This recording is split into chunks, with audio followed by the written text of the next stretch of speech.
Welcome to Sacrilegious Discourse. For this is what the Sovereign Lord says. Why do you need prophets to tell people who you are and what you want? If you can justify everything that the God of the Bible has done, then you can justify any of your behavior. A lot of this mentality is trickling into what is now mainstream right-wing Christianity. I am capable of empathy greater than this God of the Bible. This is a Bible that they tell kids. This is the good Lord. This is the good book. He is fantasizing about murder, mass murder. Head over to sacrilegiousdiscourse.com right now to find out how to leave us a review or support us on Patreon. Husband! Wife! Do you know what we're doing today? Well, last time we read Matthew chapter 11. Sure as fuck did. Yeah, and in that chapter, we had John the Baptist still in jail. John the Baptist! And he was sending people to check in with Jesus and like, hey, dude, are you the real thing? Are you the real Messiah? Yeah. And then Jesus kind of like went on a like loving John the Baptist tangent. I know, it was so weird because he's like, bro, am I the Messiah? Shut the fuck up. Are you guys really? You're from John the Baptist? What? Yeah. Get over here. Yeah. Come get in here. Get in here. Right. And then there was a thing that we kind of discussed, and we're going to talk about it probably more in the Q&A, but like sounded to us like it was talking about the kingdom of heaven being earthly as opposed to, heavenly sort of. So that was an interesting take. And then Jesus said something about you can't, be smart and follow Jesus or follow God or stop asking whatever. questions. Yeah, don't ask questions. Don't ask any questions. Just hop in the car. Yeah. So obviously we're fucked. And then, yeah, totally. And then also he was like, and also fuck this town, fuck that town, and fuck those towns. Right. They're that's worse one of than those Sodom things and Gomorrah. that's one of those things I've always had a problem with religion. Like, why can't you stand up to questions? You should be able to question things that are weird and all. Like, if it sounds weird, I should be able to ask questions about it. If I don't understand it, I should be able to ask questions about it. What is wrong with asking questions about it? It's such a large form of social gaslighting where you're like looking around going, am I the only one that sees this? Right. Yeah. This is weird. Does anybody else like, what? What's happening right now? And I mentioned this at the end of the last podcast, but I want to mention it at the beginning of this one. I've been doing a lot of updates on our podcast, I'm sorry, on our website. sacrilegiousdiscourse.com. And the latest among a slew of things where you can write your you can write your local politicians through our website with guidance, and they'll actually help you find your politicians there. There's contradiction explorers, all kinds of stuff. But the latest thing I've done is that it links in videos from Dan McClellan, who is a Bible scholar who kind of dissects scripture based on what the original intent was and tells it's very informative. It's very informative information. He technically is still Christian according to him. But it's very in line with deconstructing, and especially if you are trying to find the real answers about what people believe the case to be in the Bible. But I have made it to where it links up to our podcast episodes. If you go to our podcast episodes on our website, below them, if there is something relevant from Dan McClellan, it should be there. And so also our contradiction pages as well. So that way, if you're listening to us and you're like, oh, they raised a good point, but they didn't really answer it so great, he will give you the actual scholarly, historically based answer. Yeah, and I don't usually do huge shout outs for other platforms on our podcast a lot. And he doesn't. Not that I'm against it, but I mean, we have our own thing going on. That we're doing this. We have not contacted him. It's not a collaboration. Anything. It's just he has some of the best resources available for what I wanted to allow our visitors to our website to have. That's available out there, and so that's there. Yeah. Anyway, so we just read Matthew chapter 11. Yes, we did. Which means that today we're going to be reading Little Maddie, chapter 12. All right, let's do this. Okie dokie.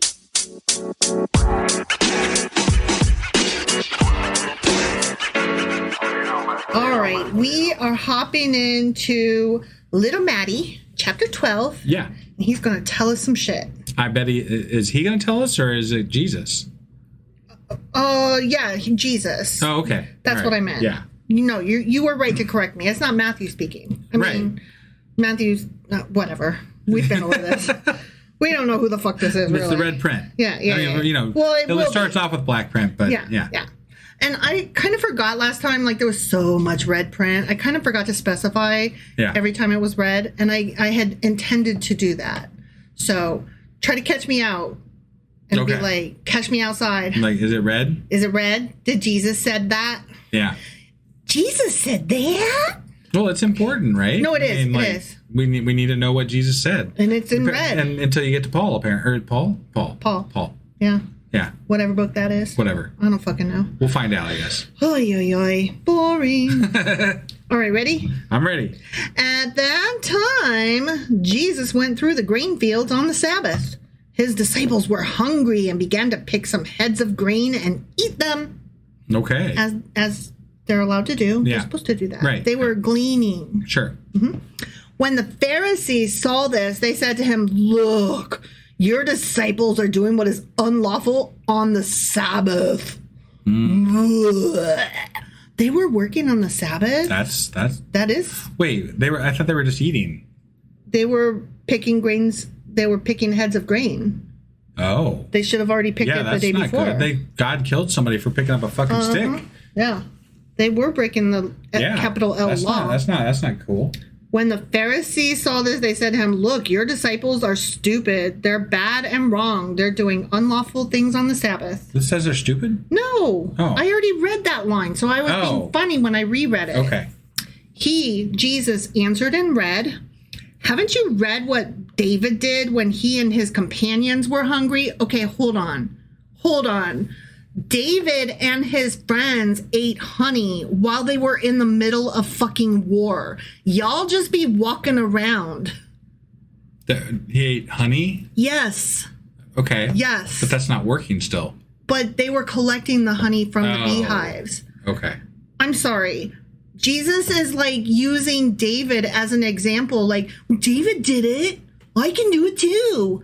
I'm sorry, but I specifically remember David was in the middle of fucking war when he was gathering the fruits and the honeys Freddie and shit. says that was Jonathan. Was it Jonathan? I don't recall that actually, so I don't know. Well, okay. Well, I thought it was David. I don't know. But you might not be right. Well, but I'm pretty sure they were at war, though. I'm pretty sure they were at war. But Jesus is like, we can do whatever we want because David did it. Okay. David did something anyway. Yeah. He said, "Didn't you read what David did when he and his companions were hungry?" I'll definitely quote that and find where it came from for the Q&A. "He entered the house of God, and he and his companions ate the consecrated bread." Oh. Wow. Which was not lawful for them to do, but only for the priests. He's like, David was a fuckface, so now I get to eat grain.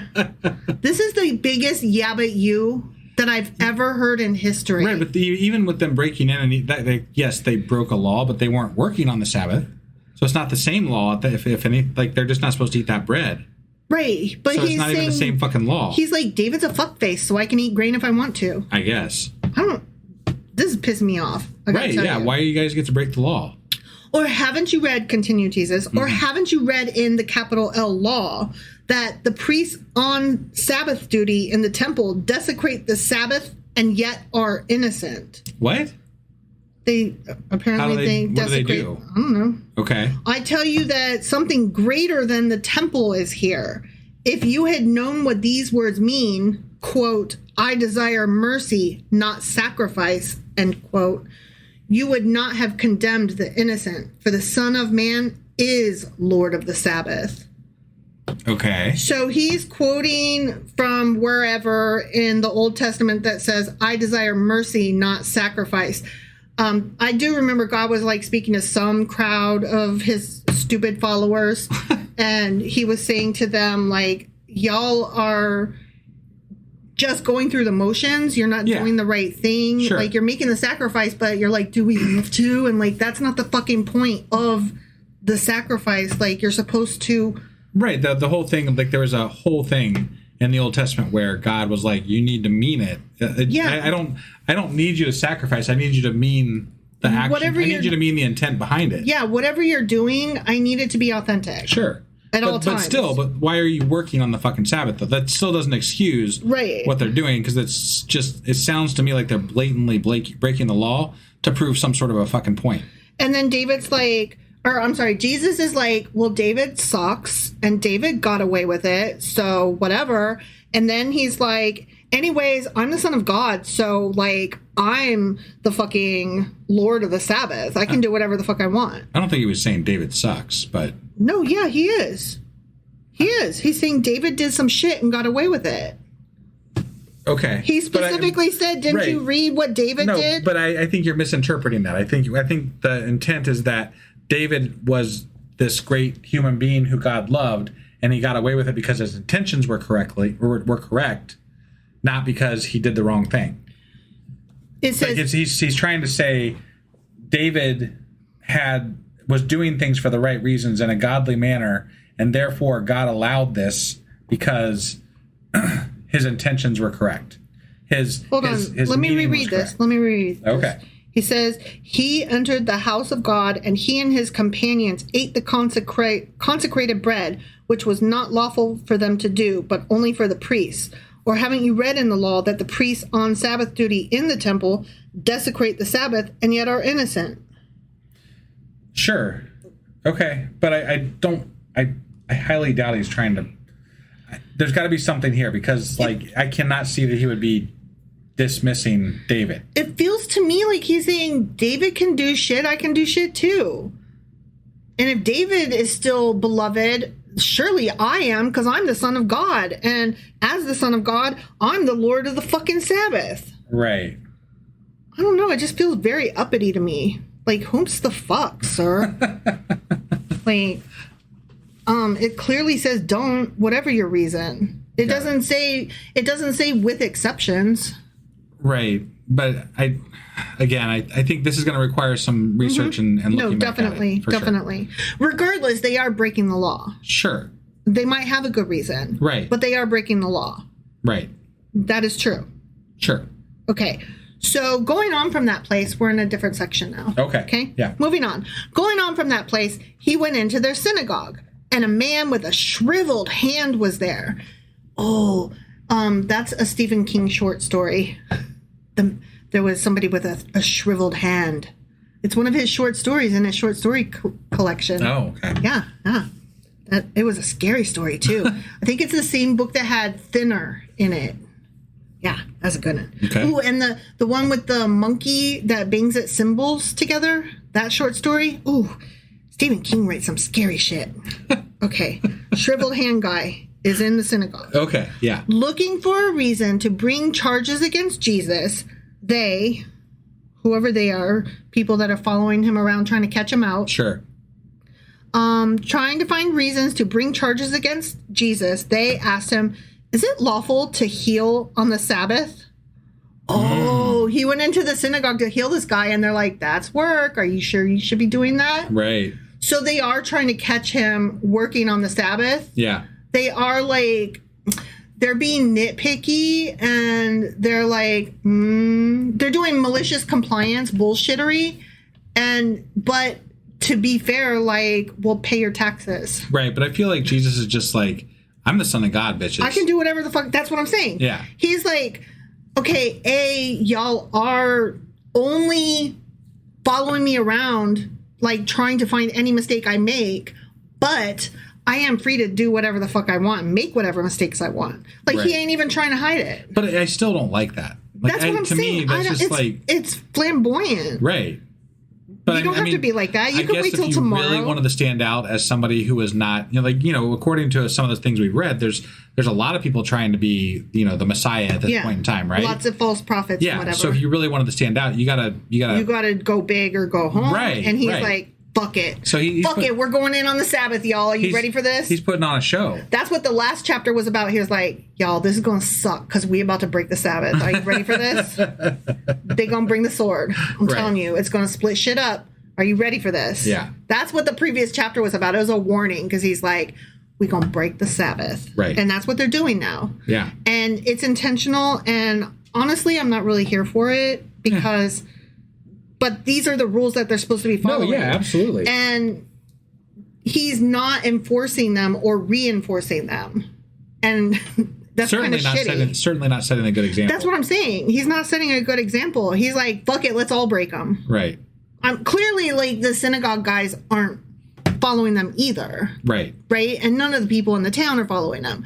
But you don't get people to follow rules by, like, blatantly walking around in front of everybody breaking them. Right. I don't like Jesus in this chapter. I think he's just trying to shake things up to make himself stand out. Yeah. So, but yeah. Political and not spiritual, and I don't like it. So anyway, he said to those guys following him around, trying to catch him messing up his tax form, you know? Right. Because that's how you catch people. Taxes. You don't catch people like doing the actual bad thing. You catch them when they fuck up on their taxes. Right. The stupid shit. Yeah. That's how they got Al Capone, isn't it? Yeah. Yeah. Yeah. All right. So Jesus said to them in red ink, if any of you has a sheep and it falls into a pit on the Sabbath, will you not take hold of it and lift it out? How much more valuable is a person than a sheep? Therefore, it is lawful to do good on the Sabbath. Wait. If you truly believed, you would not rescue that sheep, right? Right. Because God would have intended for that to happen, right? Because God would beat your you can't ass. fucking work on the Sabbath. He's right? going to smite you. So I mean, I get the why he's saying what he's saying. But he's like, what? Like, this is the point that me and you would have made back when God laid down this law, where we're like, but what about if you just gonna let that sheep die? Yeah. And then now God's like, you just gonna let that sheep die? And it's like, shut up. You don't get to, like, several thousand years, whatever, later. Are you just gonna let that ark fall over? Right? Or are you just gonna, let somebody trip over that stick? Or are you just gonna, like, I mean, come on, dude, you killed people for this shit. Yeah. Yeah. And now you're like, ugh, this is pissing me off. Yeah. This is pissing me off because he's taking the side that we took and pretending like, and I'm like, what? No. This is the way it's always been. And I'm like, no, that's not what we were saying. Like, we were always on the side of save the sheep, fuck God. Right. And you're not saying fuck God. You're saying I am God. I could change the rules if I want to. Right. And let's just be clear. He's changing the fucking rules. Yeah. Yeah. That's a change in the rules. He's changing the fucking rules. And then everybody's like, no, God doesn't change his mind. He doesn't change his rules. And I'm like, right here. He's reinterpreting them. He's like, before they got smoked, smut, and now it's like, use common sense. Of course you're going to save the fucking lamb. Right. Like, fuck off. This is bullshit. Okay, anyway, he's like, of course you're going to save the lamb, and if you're going to save the lamb, obviously you're going to save the person because of how much more valuable is a person than a sheep. Therefore, it is lawful to do good on the Sabbath. Bomp, bomp. Okay, but first of all, look, I obviously, as a human being, would definitely say save a person, but this person has a crippled hand, which probably didn't just happen that day. You could save it tomorrow, right, and still be setting a good example. Yeah, there's nothing, time sensitive about fixing that hand. I agree with you, Jesus, and it would be cool if it was always that way, but you acting like they misinterpreting, and actually, sir, they're not. Hell, he's not even allowed to do work on Sundays or the Sabbath. Sorry, it's not always Sundays. It's could be Saturday, it could be fucking knows, whenever it is, whatever. But this guy that has the crippled hand isn't even allowed to work on the Sabbath. So what does it matter whether you fix it on the Sabbath or not? Exactly, it doesn't matter. It doesn't matter. So, anyways, Jesus then said to the man in red ink, stretch out your hand. So, dude stretched it out, and it was completely restored, just as sound as the other. But the Pharisees went out and plotted how they might kill Jesus. I mean, that's what it says. Like, this guy fucking fixed somebody on the Sabbath. We're going to kill him. He's like, he broke the Sabbath. He's a brave motherfucker. We got to get rid of this guy. Let me ask you. I mean, just as a scenario here, right? I hear politics coming. No, it's really not. It's really not. But let's just say you kind of disliked somebody, right? Mm-hmm. But then, and and then you're trying to catch them doing something bad. Like, let's just say Trump. Let's just say Trump. Okay. Right. We don't like him. Sure. But let's just say that you followed him around and you saw him break 1,000 laws. No. Let's say you saw him heal somebody. Right. Okay. Would you immediately? And look, this is a tough one because I really don't like Trump. But I wouldn't be like. Well, would this. that be the cause of you like plotting his death? I wouldn't be like this motherfucker right here. I would not be like that. I would be like, God damn. Right. Who knew he had a good bone in his fucking body? Right. Weird. Like that's a weird thing to decide you want to like kill him over. Yeah. But it's not cool. It's not over the healing of the guy, to be fair. They're not doing it that way. No, I get it. They're not like weirded out because specifically he healed a guy. Sure. No, they're trying to find they're trying to find a reason to say that he's breaking God's laws, and then they're going to use that to. Well, they already didn't like him. And the fact that he's breaking the Sabbath very publicly with a crowd following him around, seeing him do it, they're like, we have got to get rid of this fool. He is tearing our city apart. Sure. But I just can't imagine witnessing a miracle. A fucking miracle. How can we spin this? And then they try to kill him because he performed a miracle. Remember? Like, I'm like, how do you not witness that and be like, yeah, this guy's... If I witnessed a miracle, I think I'd be like, okay... Some shit's different than what I thought, you know? Okay, so let me ask you a question. Do you remember before we were born when a guy discovered the cure for polio, and rather than make $1, he obviously gave it to the government, right? And then we cured mostly polio, right? Yeah, that's awesome. But then remember, in our lifetime, insulin was discovered. And they didn't hand it over to the government. Yeah. And they made thousands and millions and billions and trillions of dollars off of it. Right. Remember? I do remember that. So, I don't know where I was going with that, but sometimes miracles happen and... but they aren't miracles. They're not miracles. They're science. And they're fucking science. And I don't know. I don't know where I was going with that. Sure. I'm just saying, though, if I witnessed a miracle...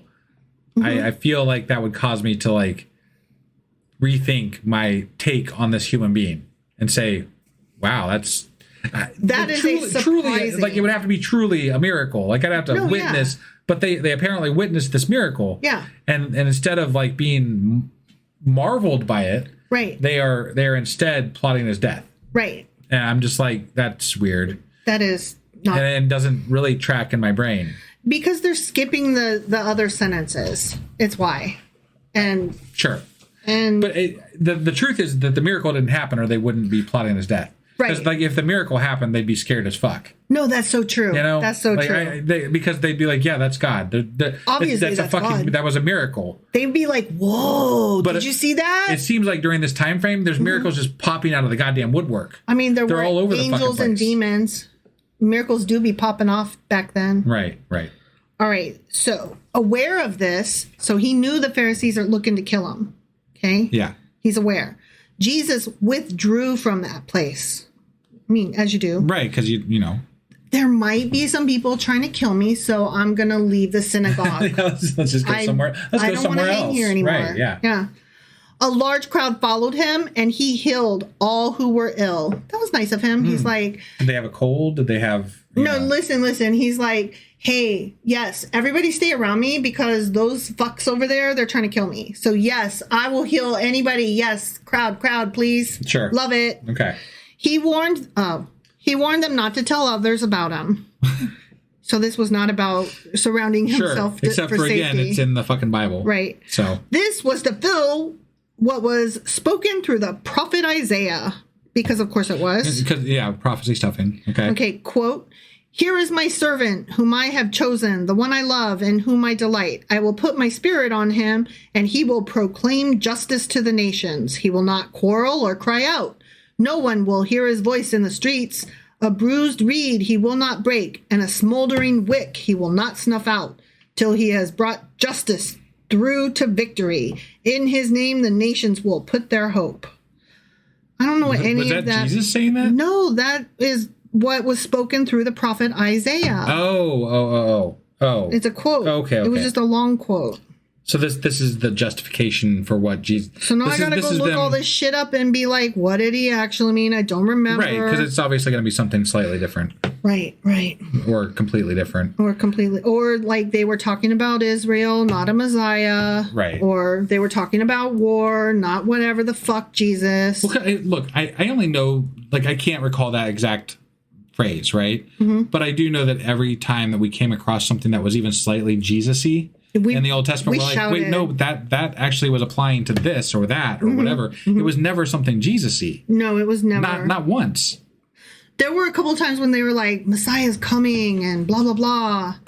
And I mean, but it was very vague. A lot of religions said that. And even with that, oftentimes it was referring to a very near-term thing that they thought was happening. Which we did cover that in one of our multiple deep dives back then. Right. That they were always talking about the near future, not the far-off future. Yeah. Like they were very concerned with tomorrow, not next year or, 100 years, much less 1,000 years later. Right.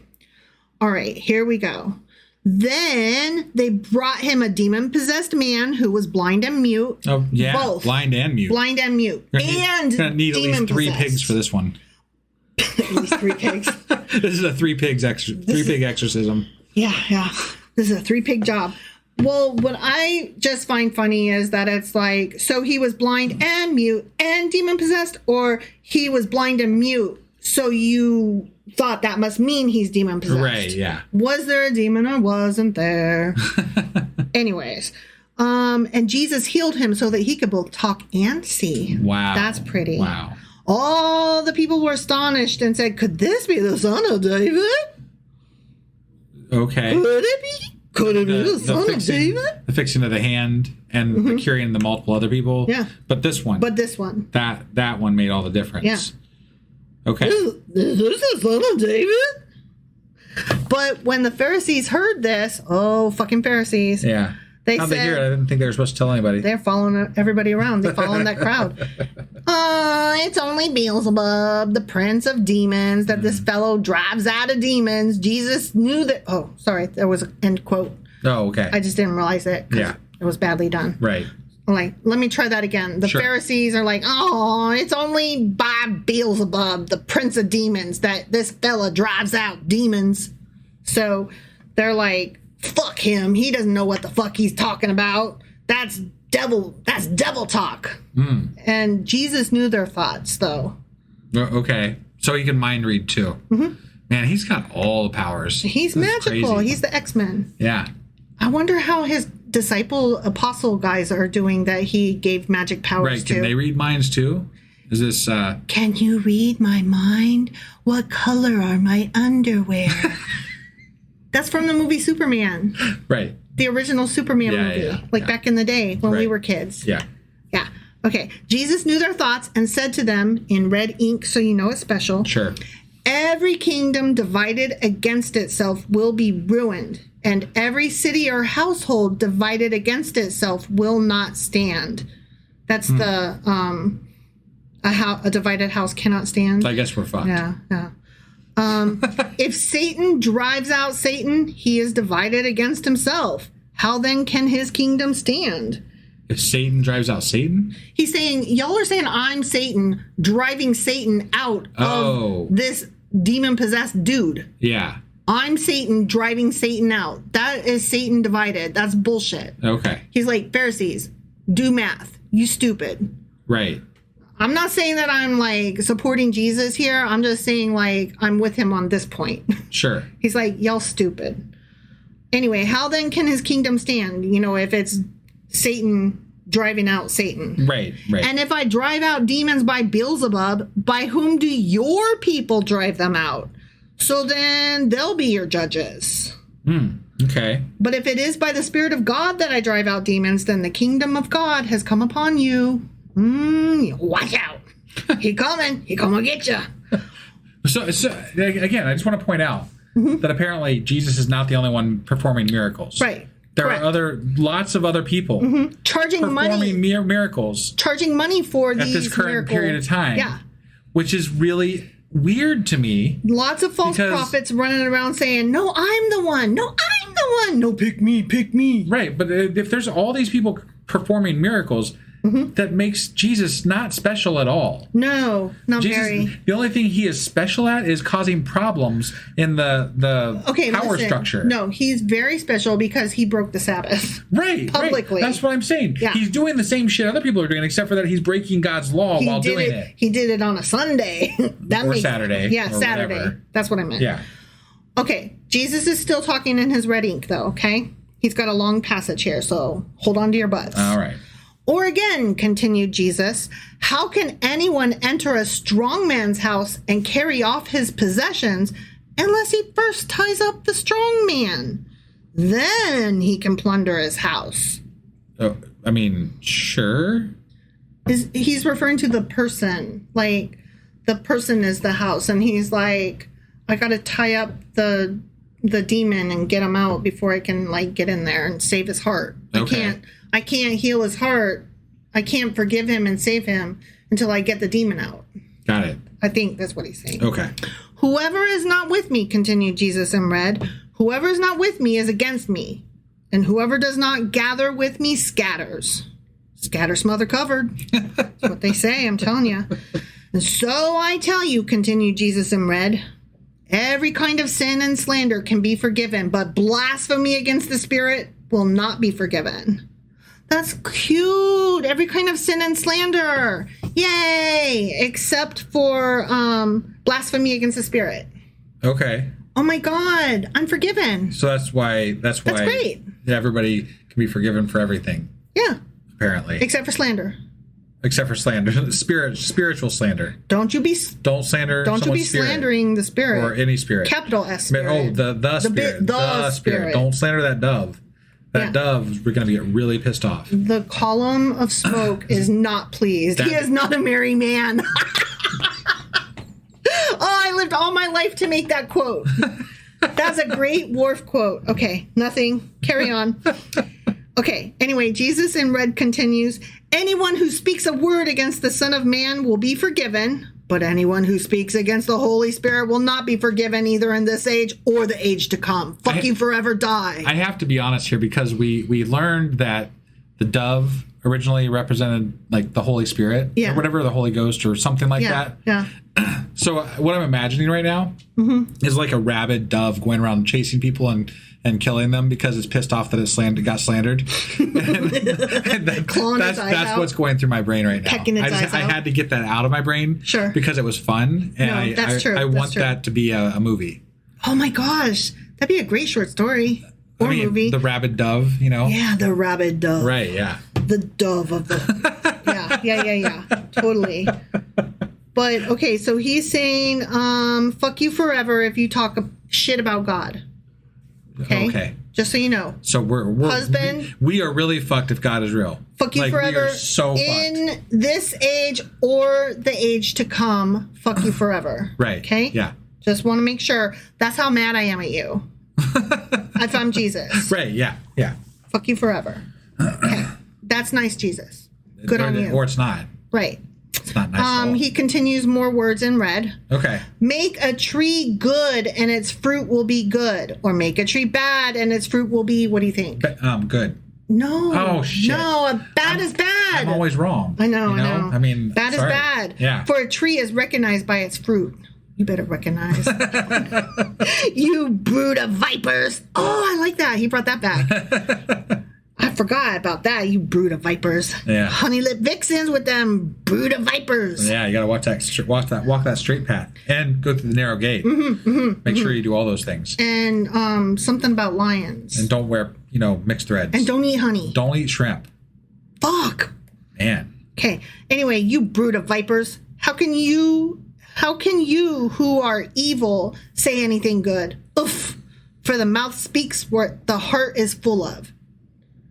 The mouth, okay. He's like being like Meghan Trainor, and he's like, your lips are moving, but you lie.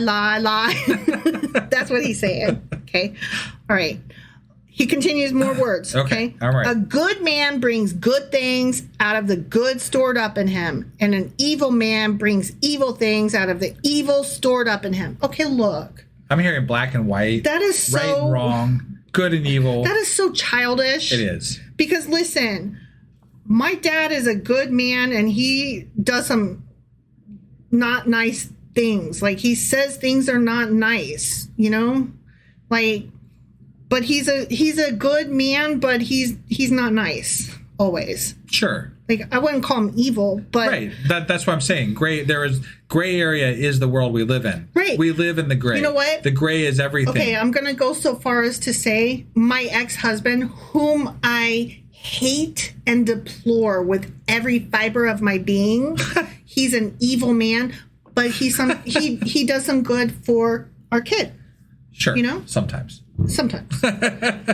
I'm just saying, like, kid is able to find good in him. Sure. And, yeah. you know, they play guitar together and shit like that. What the fuck ever. Yeah. Anyways, I'm trying to be fair here. Right. Evil can be good. Good can be evil. That's what I'm trying to say. Fucking nuance. That's the biggest problem with most of the Bible, is that there is no good and evil, right and wrong. That is not how anything works. No. I'm not saying that there aren't things that happen that are wrong, or that there aren't things that are happen that are right. But most of the world and most events live in a very gray area between those two things. You know, growing up, my mom always told me, like, that I was so judgmental. And mind you, like, my parents were not religious when I was growing up. Right. They are now, like, very much so. But they were not when I was growing up. My mom always taught me people are more than one thing. Sure. You shouldn't be so judgy. Yeah, and you do have a tendency to be very black and white in the way you see things. And so that's why, like, one of the things I always say is, like, well, to be fair, and then I try to present the alternate perspective, because I am aware that I have that tendency to be black and white. Right. And so I think it's people are more than one thing. I think it's a very romantic way to view the world. Mm-hmm. Like, I think that it's an easy and simplistic way to view the world. Sure. If you see that there is right and wrong, it makes sure, like, people don't like choices. People don't like ambiguity. They like to know, this is right, that's wrong. I'm doing the right thing, or I'm doing the wrong thing, and there's a direct answer for it. It goes back to what we were talking about last week when we were saying that it lets you not have to think about it. It's very simple. It's lazy thinking, and it leads to no tolerance policies. So I don't have to think about it. It's written down over there. Just, it's yes or no. Those are your only choices.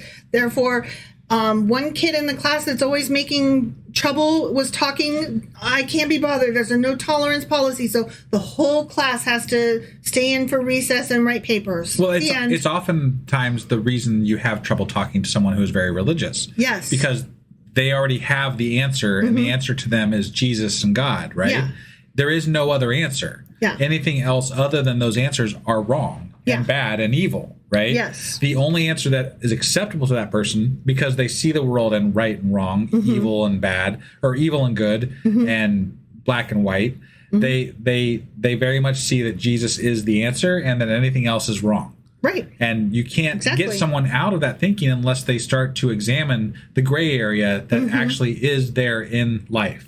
My dad has specifically said that there is no gray, that the gray belongs to the devil, and that everything is simple. It is black and white. Yeah. And I'm like, oh. Unfortunately, that's wrong. I'm like, sir, you are so cooked. You are cooked. You are done. All right. Anyways, a good is good and a bad is bad, continues Jesus. But I tell you that everyone will have to give account on the day of judgment for every empty word they have spoken. Well, I hope that's true, because I know a lot of motherfuckers that think they're doing okay. Right.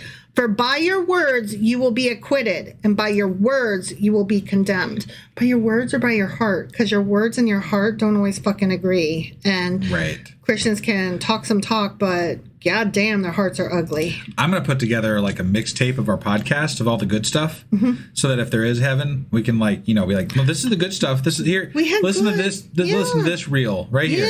This is the good reel. By my words, I'll be acquitted. Come on, bitch. Let me in. Oh, God. All right. Then some of the Pharisees and teachers of the law said to him, Jesus, teacher, we want to see a sign from you. Like, I literally just fucking went into the synagogue and healed the man with the broken hand or whatever. I exorcised a goddamn demon. And then I made this mute and blind man be able to do stuff with no demon. He's healed. Right. Like, what do you mean you need a fucking sign? Oh my God. He didn't even need pigs to do it. Apparently. Right? You know, I'm just saying. Like, the whole pig thing. Sorry. It's bugging you're me. never going to let it go. I feel like Jesus could have been like, you need a sign and I need $1 million and everybody needs something and fuck off. Right. He answered, though, however, in red ink, Okay. A wicked and adulterous generation asks for a sign, but none will be given it except the sign of the prophet Jonah. For as Jonah was 3 days and 3 nights in the belly of a large fish, so the Son of Man will be 3 days and 3 nights in the heart of the earth. Oh my God. They're in their prophecy stuffing. Now they're like pre-prophecy making. They're writing a prophecy. Right, but like when we read Jonah, the belly of the fish, like that was a metaphor for other shit. It's not even true, and now he's like pulling it out, like, and he's simplifying it to this crowd. It really happened, and trying. It's just so like the way that is worded is so wrong. Yeah. Like Jesus either didn't understand the meaning of what Jonah had, like the whole story of Jonah, or he is simplifying it to people and just being very wrong the way he's pitching that. Yeah. I don't like that. This is annoying. Yeah. All right, he continues in red ink. The men of Nineveh will stand up at the judgment with this generation and condemn it. For they repented at the preaching of Jonah, and now something greater than Jonah is here. You know, me. I'm here. Don't you love me? I'm awesome. Because I'm awesome.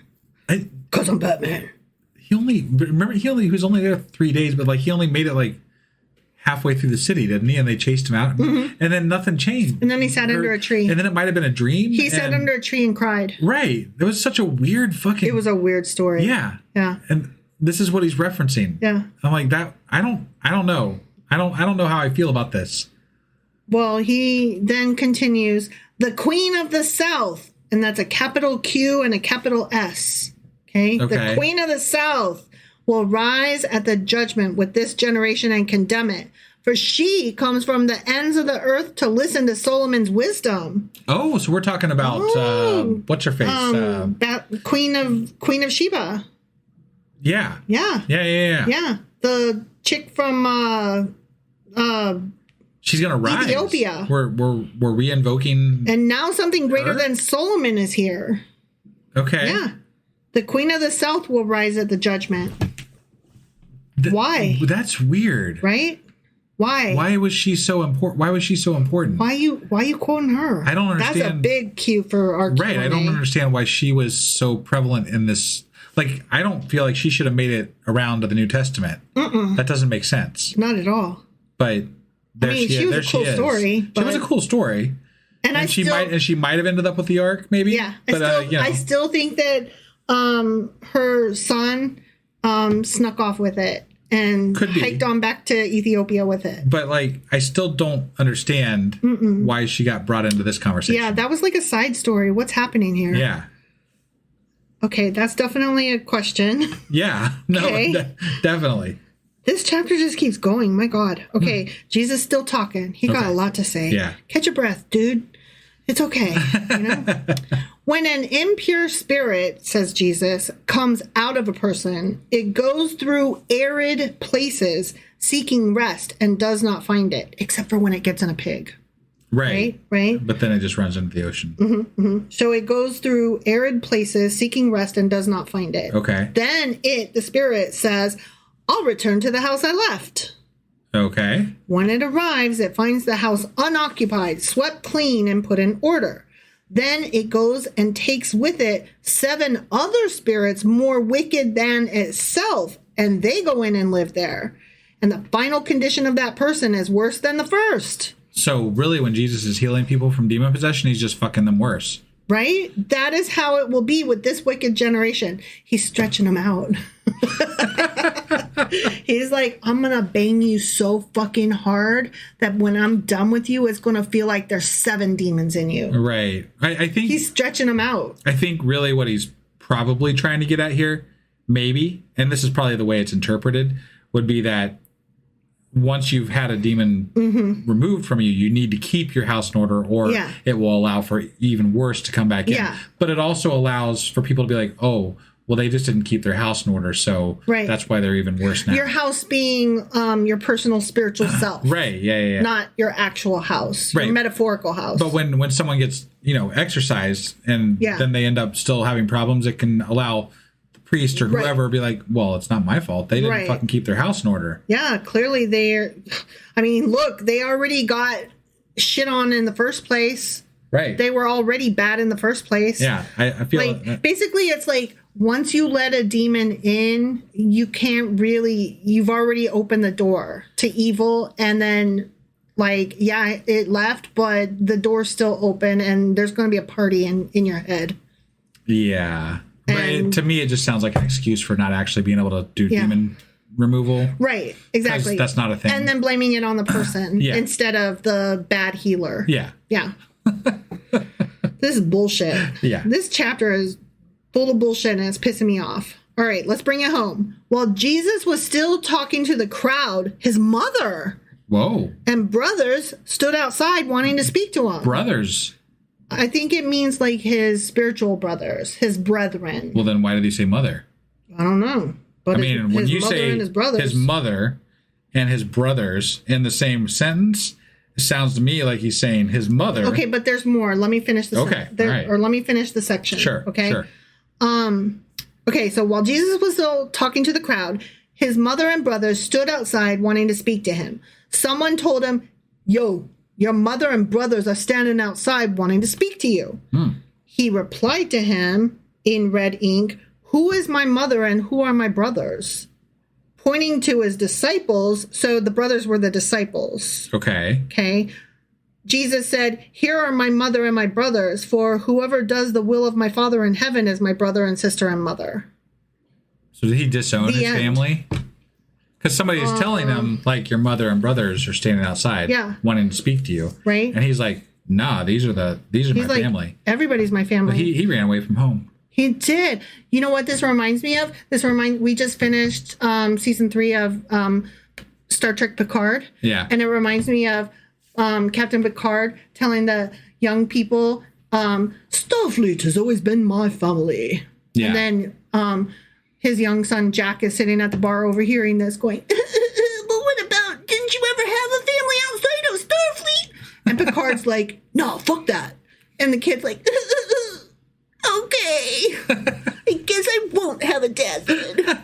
And then he runs away. Right.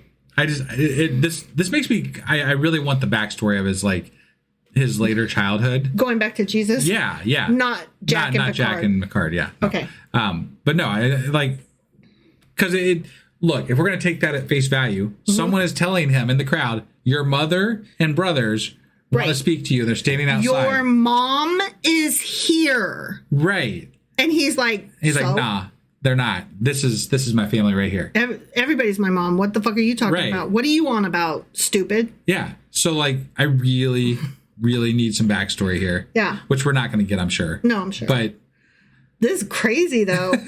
I wonder, was his mom Jesus, I heard that you were working on the Sabbath. Are you sure this is what, I said you were special, but you taken this far. Right. Yeah. I said, what if I changed my story now? Jesus, you weren't actually a miraculous birth. You were actually, you actually were a Roman soldier. Look, we need to sit down and have a talk. a very special episode. Right. Yeah. Oh all right. Gosh. Yeah, there's a lot of questions I have from that chapter. I have so many questions. Right. Fucking New Testament. Just in case you weren't here with us, we did do this live on Discord tonight. We did. Which we didn't mention earlier. So right. We do a live Discord every Tuesday at 10 p.m. Eastern. Yes. Did I say Tuesday? Every Tuesday at 10 p.m. Eastern. You did now, for sure. I did. Yeah. I did now, for sure. It's definitely said. Yes. So, yeah, you should be there. The links are always in the show note and always on our website, sacrilegiousdiscourse.com. Our awesome website that husband has really souped up. It's very cool. And Happy Feet says only losers miss the live. Well, there you have it. It wasn't me that said it. You heard it here first from one of our favorite Discord fans. So, if you disagree, you should come into Discord and set the record straight. Yeah. Or not be a loser. Yeah. Which you're not. But I mean, you're not in Discord. You should come to Discord for sure. We have questions. All right, that's stuff. That's enough. All right, that was Matthew chapter 12. Sure as fuck was. I had to double check. What chapter was that? And I think we're doing one more before we get into Q&As. That is correct. We will be reading Little Maddie chapter 13, and then we will do a Q&A over 11, 12, and 13. And we have so many questions. I don't know how long chapter 13 is. It might be another two-parter. I just want to put that out there. Okay. I don't know. Sounds good. Well, we will see you then. We will see you then. Bye. Bye.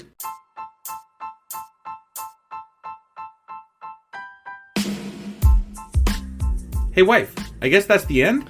But husband, that's just sad. It doesn't have to be. We are on lots of social media platforms like Twitter.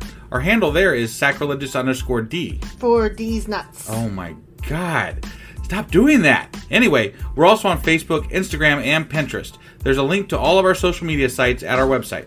Ooh, we have a website? Yeah, it's sacrilegiousdiscourse.com, where you can also find a link to our merch shop. We have a merch shop? Yep, we have podcast-themed clothing, mugs, notebooks, and more, as well as an atheist and science-themed products. Wow, our fans should really go check that out right now. Definitely. They can get in touch with us by sending an email to sacrilegiousdiscourse@gmail.com. But before they do that, we could really use some help. Oh yeah? With what? Well, it's not free running the podcast, and we need some financial support in order to get better equipment, which will free up time so we can concentrate on our podcast and our fans. Okay, so what should they do? Head over to patreon.com/sacrilegiousdiscourse and sign up as a contributor on our podcast. Supporters there receive additional bi-weekly episodes that we record just for our Patreon members for as little as $2 a month. Also, we'd really appreciate it if you would like and subscribe on whatever platform you're using. And Apple Podcast reviews help us out tremendously. Like and subscribe. Leave an Apple review. Join us on Twitter. Support us on Patreon. That's a lot of instructions. Don't forget to say thanks. Thanks. Okay, bye.